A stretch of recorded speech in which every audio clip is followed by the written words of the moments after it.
Listen, you must understand the diplomacy of managing greatness. Diplomacy is not compromise. You will have the opportunity to stand near great people who will bless you, who are not born again. They may be vulgar in their communication. They may even be sarcastic.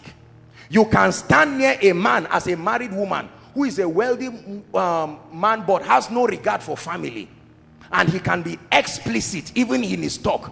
You don't just look at him and say, see, I'm a child of God, I'm a daughter of Zion.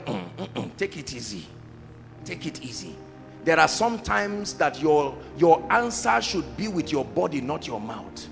Your body language can speak. It's very important. I have one of the blessings that God gave me is the intelligence to understand atmosphere. You must be of quick discernment to understand atmosphere. I taught you this. Esther knew the right time to talk. There are wives who never receive from their husbands because they don't know when to ask. Any time is not the right time. Me, I say my mind, that's how I am. That's why you are where you are.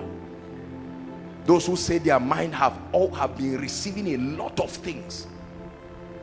Unfavorable, most of them. There were times Jesus kept quiet, even when he had what to say. Then he would say, okay, he who does not have stone, have sin, cast the first stone.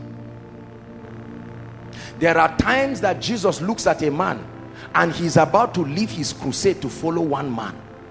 Jesus, have you started worshiping men? A centurion comes to you and you say, no, don't worry, I know that I'm praying for the rest, but I will honor you. Wow. And yet he's no respecter of persons. He looks at a short and a little man called Zacchaeus, who climbs a tree and has a lot of regard for his sacrifice and his honor, and he says, Zacchaeus, you have dishonored yourself too much to honor me. Please come down. It's your house I'm going to. I must reciprocate this. I want to build a relationship with you. There are people whose interest I must protect. You represent a gate. Let's go. Your house is worth a crusade. Let's go. And Zacchaeus by himself, instead of Jesus on the tree saying, I will see you, but will you forgive this guy? He said, let's go to your house. That honor alone made him say, I will forgive these people.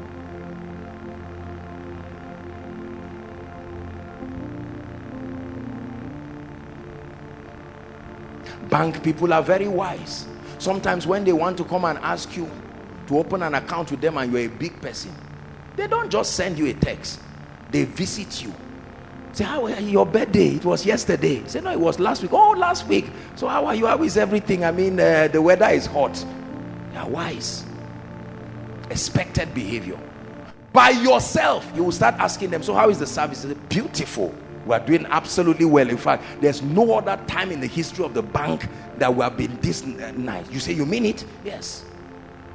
In fact, we were hoping, since you brought the issue, let's talk. That's why they came up, and they are making it look as if it's a side talk.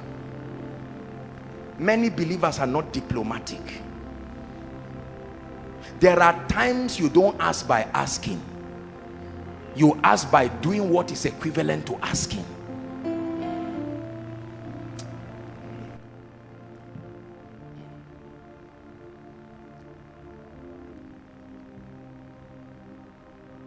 Oh, your lifting has come. Oh, your lifting has come. Oh, your rising has come. Oh,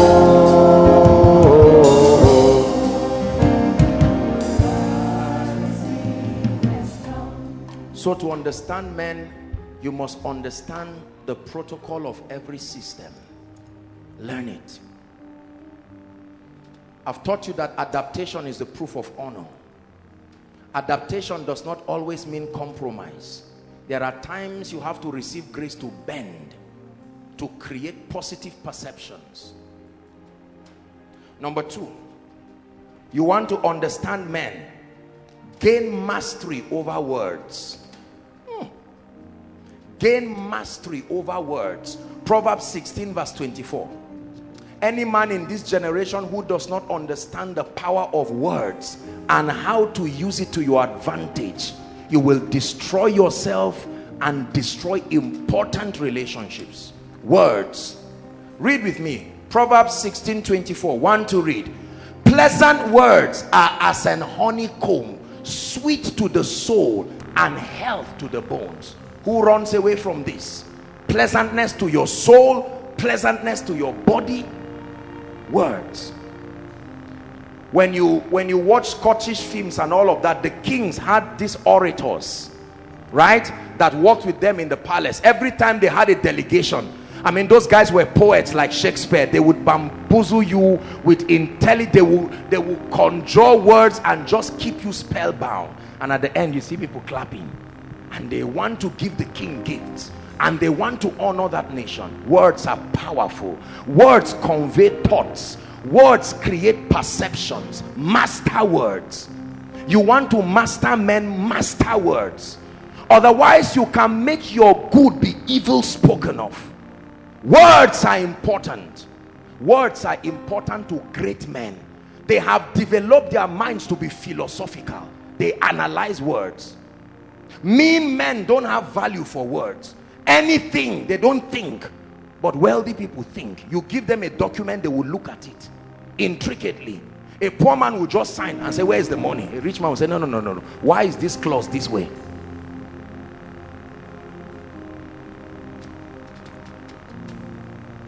God calls himself the Word. He knows how to speak. He knows what to say for your life to change. Listen to me. Words are very important. Proverbs 18:20. I have seen people amass fortunes because they have mastered words. A man's belly shall be satisfied not with what he buys in the market, with the fruits of his mouth, and with the increase of his lips shall he be filled. There is a relationship between poverty and words. There is a relationship between prosperity and words. And it's not just limited to confessions. Understand, people. I've taught you this. Always preserve honor in your words. The psychology of communication.